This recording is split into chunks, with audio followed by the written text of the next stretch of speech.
গাবতলী বাস টার্মিনালের যে প্রচুর নোংরা, ঝাড়ু দেয় না, ময়লা, সারা টার্মিনালে ময়লা পরিষ্কার করে না, অথচ ঝাড়ুর টাকা উঠায়।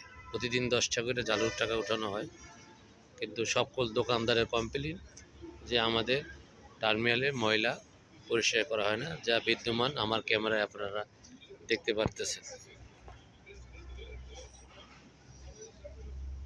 আগে ইজারাদার সিকিউরিটি গার্ড রাখছিল, ঝাড়ুদার ছিল, পয় পরিষ্কার ছিল।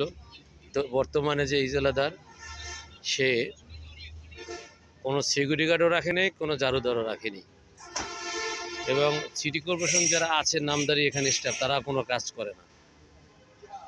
যেমন মশা তেমনি ময়লা সারা টার্মিনাল জুড়ে।